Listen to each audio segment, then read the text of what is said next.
Nom, San Giorgio, prénom, Tiziano, date de naissance, 15 juillet 1975, religion, catholique, nationalité, suisse, hobby,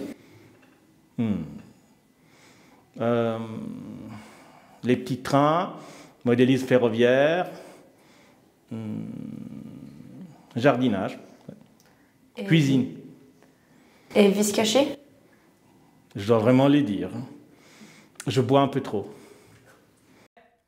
Bonjour Monsieur le Père Noël, bonjour Monsieur San Giorgio. Bonjour. Comment allez-vous? Bien, merci, une belle matinée. Et vous-même? Nous aussi, ça va très bien.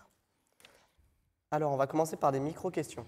Vous répondez par des réponses faciles, rapides. D'accord. Cinéma ou Netflix? Netflix. PG, EB ou G? G. Pâté chinois ou cuchole? Cuchole. Même si tu penserais le contraire, mais oui, tout à fait. Risotto ou fondue? Oh, mais quel dilemme, non. Tu me mets en difficulté, là. Les deux, on peut choisir, non? On va dire que oui. Oui. On va dire que oui. Cancre ou élève modèle? Tu parles de moi? En général. En général. Cancre. Ambry, Lugano? Ou Fribourg? Ambry. Mais s'il n'y a pas Ambry, Lugano, pas du tout. Fribourg-Gotteron, normal. Oui. Ah. Oui, parce que alors, non. Faut vous je peux retourner. pas. Regardez. Il est déçu. Bikoff est déçu. Animaux ou enfants? Animaux, ouais. Jean Et des chats. Jean-Sébastien Bach ou Amadeus Mozart? Johann Sebastian Bach, oui. Petite préféré. musique de nuit ou truite? Ou la truite? Là, je ne connais pas une des deux. Mais... Petite musique de nuit, oui, volontiers, oui, ça pourrait aller. Et maintenant, nous allons vous poser des plus grandes questions à développement. D'accord. Et donc, vous avez cet objet-là, ce qui est Oh, un mon marteau, marteau, oui. un marteau de juge. Oui, Vous pouvez vous amuser.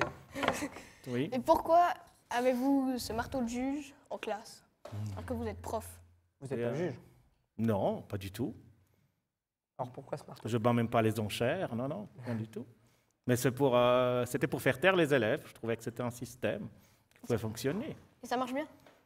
Mais il y en a certains qui ont les oreilles qui grincent Ah ouais. quand je tape avec ça, oui. Oui. Voiture électrique ou voiture thermique qui envoie? Qui? Envoie. Comment qui envoie? Qui marche booste, bien? qui Ah, une booste. voiture thermique, une voiture, oui. Voilà. Non, la voiture de golf, ça va pas. Non, non, c'est bon. C'est joli, mais non. Mais pourquoi ce choix? Pourquoi ce choix, hein? Oui. Parce que je me méfie des batteries. C'est Je dangereux. préfère quelque chose que je connais depuis longtemps. Et les nouveautés ne sont jamais les bienvenues C'est chez vrai, moi. des fois, Ouais, non. ça marche pas très bien. Peut-être dans 20 ans, quand je Ouais, serai à la peut-être, retraite, oui, voiture électrique. Mais non, non. Ouais. Trop peur. Comment êtes-vous arrivé au CO de la Bavaise? En fuyant du canton de Vaud. Fuyant du canton. Mhm. Comment ça? Bah, après 14 ans de travail, voilà, j'avais décidé, je voulais même arrêter d'enseigner. Et voilà, par hasard, je suis arrivé là et Madame Brodard m'a appelé pour un remplacement. Et là, déjà là, j'avais amené le marteau. Il y a des Déjà, élèves qui se parce qu'il souviennent. était ouais. déjà en... Et il est déjà arrivé il au était CO déjà à ce arrivé. moment-là. Oui. Ah, il était avec vous. Oui, on m'a même dit que j'étais assez culotté de l'amener. Oui. Et du coup, qu'est-ce qui vous a le plus choqué ou surpris à votre arrivée? Le calme. Oui, même si ça vous choque, moi je trouvais que les classes dans lesquelles j'intervenais, en général, c'était des classes d'élèves polis, calmes, qui faisaient un peu, disons, qui parlaient, qui s'agitaient, mais rien de plus. Et le travail, autant que les élèves travaillaient. J'étais enchanté par ça, oui. Donc vous dites que c'est plus calme que le canton de Vaud? Ce que j'ai connu, moi, du canton de Vaud. Attention, il faut faire Oui, des oui, nuances, bah hein, oui, bien sûr. attention. Oui. Et est-ce qu'un jeune prof comprend mieux les élèves qu'un vieux Comme moi. comme Monsieur Simonet? Parce que M. Simonet est un vieux prof. On a Ouais, presque le même non. âge. Non, ça me semble un peu fort, tu dis là. Un prof qui a enseigné depuis longtemps, tu veux dire? Ouais. Des fois, c'est plus... Avec l'expérience, on commence à prendre le recul et puis à regarder les choses d'une façon moins dramatique. Si un élève qui s'agite, qui te répond, tu sais que peut-être si tu interviens tout de suite, la chose, quand tu es jeune, tu peux tout de suite répondre et puis le faire taire, faire le rentrer dans le cadre, l'élève s'agite encore plus, ça peut générer des problèmes. Mais avec l'âge, tu commences à comprendre que peut-être, si tu le laisses tranquille, si tu l'ignores ces 5 minutes, peut-être la chose rentre. Quelle est votre pire ou la plus drôle anecdote en tant que prof? Ah, apparemment, ouais, j'en raconte beaucoup. Hein, ouais. Pire anecdote? Ou la plus drôle? Quand j'ai fait mon examen à l'HEP Valais, le jour de mon examen, devant une classe, c'était une classe de G, c'est pour ça que je l'ai dit G avant, je me souviens que ce jour-là, mon prof formateur venait en classe, c'était à l'école catholique du Chablais, et j'étais en poste dans une classe de, actuellement on dirait, 9e. Cours de français, je devais donner le cours, et seulement qu'à midi, mon pantalon s'est cassé. Donc ça s'est fait une énorme entaille verticale. Et j'étais en classe, l'heure avant, j'avais un cours, et j'étais dans le cours, et j'écrivais au tableau noir. Chaque fois que je me tournais, la classe explosait de rire, parce qu'évidemment, je sais pas, moi je ne comprenais pas. Alors j'ai arrêté, je me suis même fâché avec la classe, j'ai dit à un élève, bon, ton pantalon, ça se voit le cul, c'est pas normal. Et puis voilà, moi je continue à enseigner, la classe explose toujours davantage, mais là, à un moment donné, je m'arrête et je dis, écoute, quelqu'un doit me dire qu'est-ce qui se passe, parce que moi je ne me sens pas sûr, moi je ne m'apercevais pas, c'était un pantalon de velours d'ailleurs. Et à ce moment-là, il y a une élève qui me dit, mais monsieur, voilà, mais elle n'arrivait pas à me le dire. Et puis à un moment donné, elle me dit, elle me lance, elle s'appelait Hélène, elle me dit, mais vous avez un trou. J'ai dit, mais pourquoi un trou? Elle me dit, un trou dans le cul. J'ai dit, oh, ça, ok, d'accord, c'est bon, mais explique-moi. Puis là, je me suis aperçu en fait que le pantalon était ouvert. Alors, en panique, parce que l'heure après, j'avais l'examen, je suis allé dans mon bureau, là, j'étais adjoint, et je suis allé et on m'a donné des épingles de nourrice que j'ai dû faire passer le long du pantalon. Et là, l'heure après, j'ai eu mon examen. Et à la fin de l'examen, l'examinateur m'a dit que l'examen était exceptionnel, très bien, bravo, parfait, tu as fait ça, tu as fait ça, tu as fait ça. Surtout, il m'a dit, tu t'es jamais assis. Ça, vraiment, c'était le must. Et là, je n'ai pas osé lui dire pourquoi je ne m'étais pas assis. Je me souviens que j'ai pris mes clics et mes claques, je suis rentré le soir et j'ai pris le pantalon, je l'ai jeté dans un coin. Et il est resté là, moi je suis un type maniaque, ordré, hein, alors, mais ce pantalon-là, il est resté là, cassé comme ça, avec les cendres de nourrice, au moins pour 6 mois. Ouais.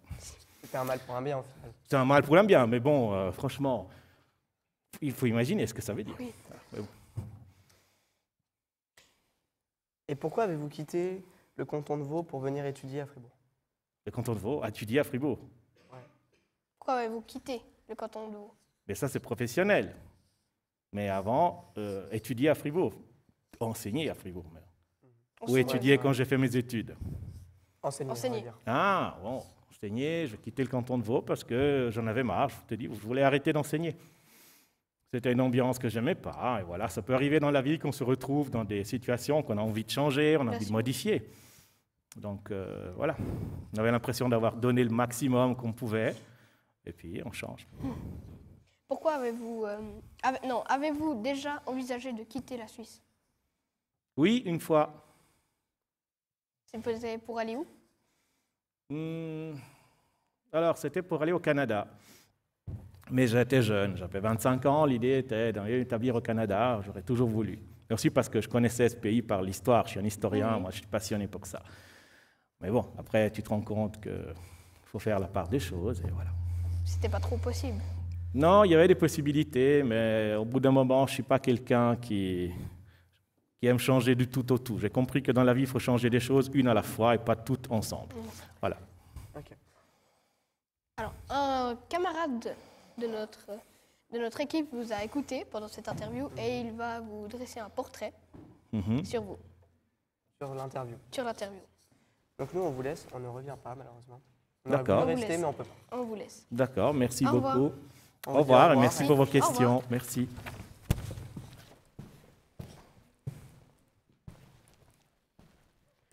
Bonjour monsieur, Bonjour Robin. pas trop surpris de me voir? Non, pas surpris, mais content de te voir, oui. Ah, c'est bien. Alors monsieur, j'ai écouté tout ce que vous avez dit comme dit précédemment, et puis j'en ai tiré un portrait. J'espère qu'il sera représentatif. C'est terrible d'entendre ça. C'est le miroir. À toi. Vous dites vraiment tout ce que vous pensez.